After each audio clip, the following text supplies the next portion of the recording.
Eto na, yung one of the best of the best na inaantay ng mga kababayan natin na sagot. And I'm happy na i-deliver ito sa taong bayan ngayon. Maraming Pilipino ang umaasa, talagang maraming Pilipino, as in maraming Pilipino umaasa, mga kababayan ko dito sa mangyayari na to. And many Pilipino talaga ang gustong-gustong mangyari to. No? And one of the most awaiting part, part ng journey ni Inday, itong pagtatapos ng kanyang termino. Ito maganda pag-usapan natin. Bakit si Malacanang? The question is, bakit si Malacanang nagsalita na? Kasi marami na naman umiepal marami na naman maatungal. Kung sa Davao, 2018 to 2019 up to 2022, kumbra ng 51 billion itong kongresista na anak ni Duterte, kung doon pa lamang ay nagaganap na ho yung flood control issues, what if pa po sa Metro Manila? So, ibig sabihin, sa mga panahon pa nila, ay marami na hong talamak na problema, mga kababayan ko. Tama ho ba ako? Correct me if I'm wrong. Hindi pa po tayo tapos, nag-uumpisa pa lang po tayo. Ayan.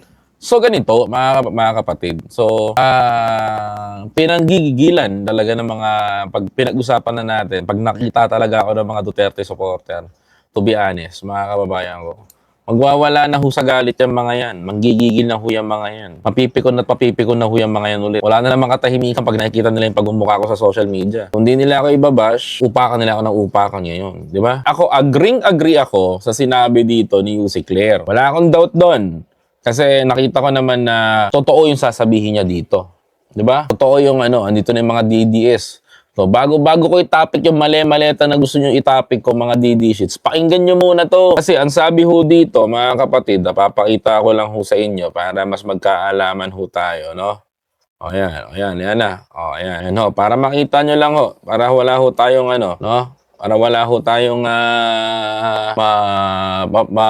maiwan na discussion. Kaya gusto ko, hinihimay ko ho sa inyo ng ganito, mga kapatid. Much better ho yan. Ayan ho, ang sabi ng palasyo ngayon.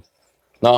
Ang sabi ng palasyo, mga kababayan ko, eto mainam to, maganda ho pag-usapan. Sabi ho ng Malacanang, mga kababayan, may sapat daw hong ebidensya ang prosecution para i-convict si Sara Duterte.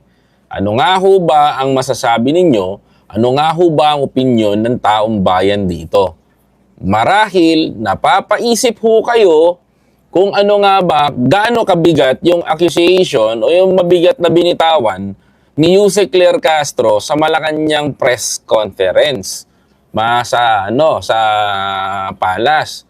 At tila ho ba, mga kababayan ko, nagugulat ho yung mga Duterte supporter. Meron ho haka na ang sabi ho nila, mga kapatid, na ito daw hong ginagawa ni Inday, mga kababayan, sadyang political persecution.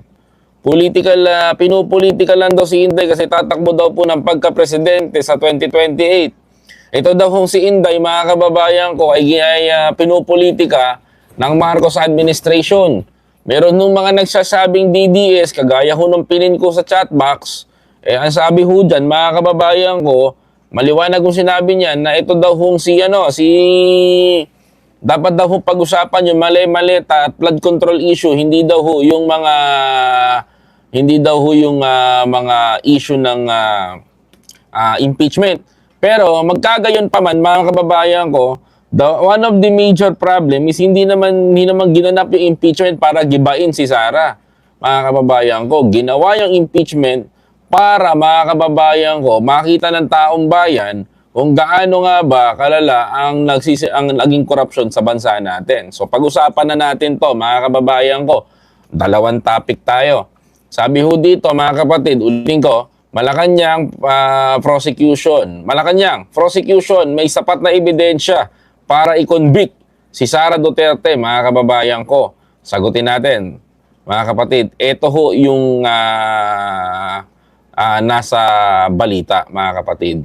Babasahin ho natin. Sabi ho dito, mga kababayan ko, naniniwala ang palasyo na sapat ang ebidensya na inilatag ng prosecution para makonvict si Vice President Sara Duterte sa aligasyon. Ayan the word is allegation. Allegation pa lang ito, wala pa pong hatol. Just want to be clarified.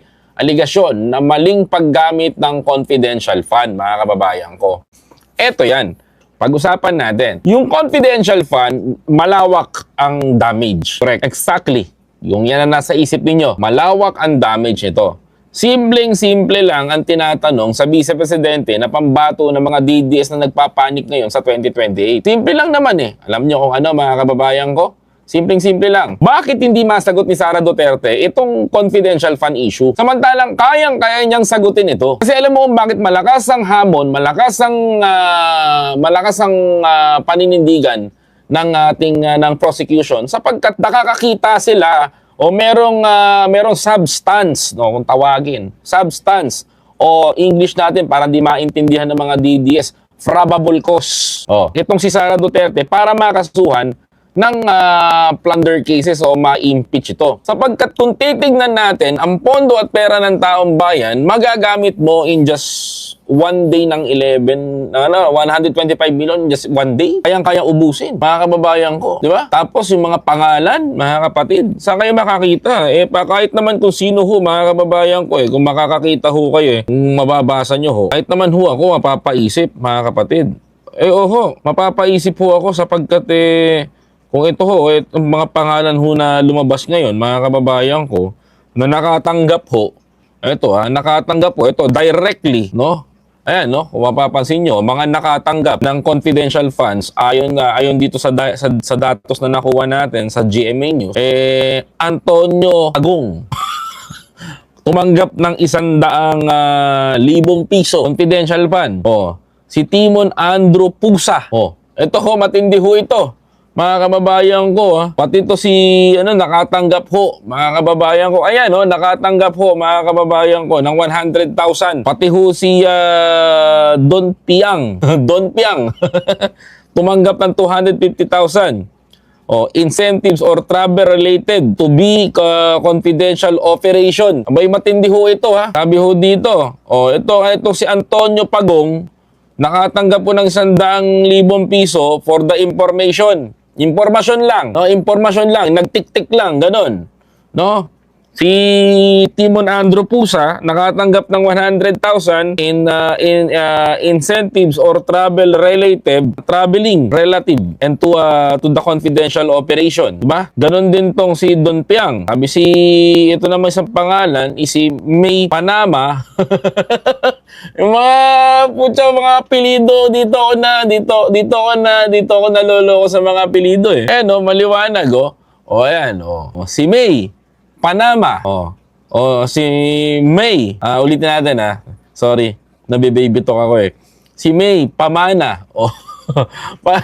Para sinabi niya na May Pamana, di ba? Manggap po ng 150,000 for the informations. At she's saying, ngit-ngit, di ba? 150,000 for the supplies. Mga kababayan ko, di ba? Ito pa, Suniso P. Belat. Ano ba to, Sara Duterte? Tumanggap ng 100,000 for the information. Ang apelido po, mga kababayan ko, is Suniso Belat. Kita ko. Ito po hindi mga tao, no? Hindi mo mga tao to. Nakatanggap po ng 100,000 for the information. Nakakaloko, di ba? Now, kaya ayaw ni ngayon mauunawaan nyo kung bakit ayaw ni Sara Duterte humarap at humantong sa impeachment, mga kababayan ko. Kasi alam nyo kung bakit? Malakas ho ang bala ng prosecution laban sa kanya. Malakas ho ang pinangahawakan ng prosecution laban dito kay Sara Duterte. Pero bago natin ituloy ito, ano pa sabi dito ni Yusek Claire? Mga kababayan ko, sabi ni Yusek Claire, mga kapatid, basahin ko in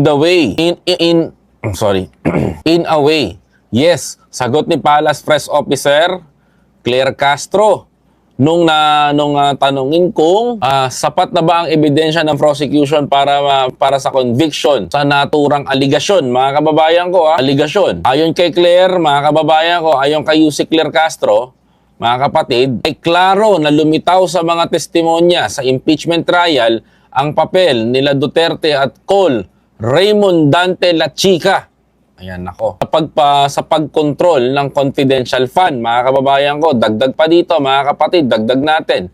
Sabi dito dinagdag niya, aniya sa testimonya ni dating OBP Special Disburse Officer Gina Acosta, ang nasabing na si Duterte ang nag-uutos kay La Chica na kunin ang buong 125 million na dumating na pondo sa OBP. Mga kababayan ko, sabi pa dito, giit ni Castro, hindi kailangan ng personal na humawak ng pera ang isang opisyal para masabing may kontrol ito sa paggamit ng pondo. Ako himayin ulit natin to. Yan, sabi pa dito, bababa ko lang gayon man sinabi niya sa mga senator judges para ang pagpapasya kung ang sapat na ebidensya ay conviction at dapat na ebidensya, hindi politika ang maging batayan ng kasi kung ako tatanungin ninyo, may mga pinaglalaban ng OBP. Ako lang alam mo sana itong OBP, matagal na hong nagsalita. Matagal na ho sila, that is a simple. Kung noon pa lang, dumipensa na si Inday doon sa mga bumabanat, doon pa lamang sana, umiwas na siya. Ang problema, hindi mas pinilit niya pang nagmatapang pa siya na, harapin ko to. Diba, naalala nyo, si Inday nagsalita dun sa SMNI sa harapan ng vlogger nila na fake news na si Banat Bay, sabi niya, si Mary Grace Piatos haharap sa impeachment trial. Diba, narinig nyo? Sinabi niya yun. Ano nangyari? Na-house siya. Diba?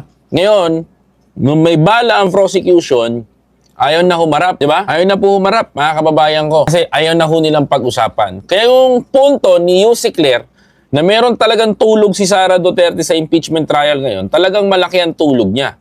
Hindi nyo ba napapansin sa bawat hearing ng Senado, nasusunog at unti-unting nasusunog ang kampo ni Sara dahil hindi niya na kayang depensahan pa. Okay? Hindi niya na kayang depensahan pa yung kanyang mga kababayan ko. Diba? Napanood niyo yun. Kahit kami dito, napanood namin yun. At nakita namin kung ano ang totoong nangyari. Ngayon, mga kababayan, ngayon po mga kapatid, ang pinakamatinding dagok sa lahat sa atin, alam niyo kung ano? May matinding dagok po yan, mga kababayan ko. Medyo nakakatakot. Alam niyo ba, alam niyo kung ano yung dagok na to? Kapag nanalo ito sa 2028, doon tayo magkakaroon ng problema. Doon tayo magkakaroon ng what we can say is parang doomsday. No? Kasi mauulit at mauulit yung ganitong mga proseso. May mga nagsasabi naman hindi DDS. Hindi, malulusutan ni Sara yung impeachment. Kung magsasalita si Sara kung saan niya dinala ang pondo at pera ng taong bayan. Kung mapapansin nyo rin po, mga kapatid, na hindi na ho kayang depensahan ng defense team ni Sara yung prosecution. Di ba? Kasi kitang-kita naman at sino ho bang tao ang maniniwala na bibigyan mo ng 150,000 na ang pangalan ay may pamana, wala ho kayo makikita doon. Okay? Wala ho kayo makikita doon. Naalala ko nga habang nanonood ho ako, may umepal ho na senador. At yung senador na to, tinanong ho yung abogado, kung ito daw pong abogado na to, tinanong ni Robin Padilla, yung isang tao, nang sinasabi niya yung abogado, na ang paglalagay daw ho ng alias ay parang legal daw ho, mga kababayan ko, noong mga panahon ng mga Kastila. Nabanggit pa nga ho yung Magdalo, mga kababayan ko, na isang code name ni Emilio. No? Nabanggit ho yun. Pero the question is, pwede bang gamitin yung confidential fund sa ganito?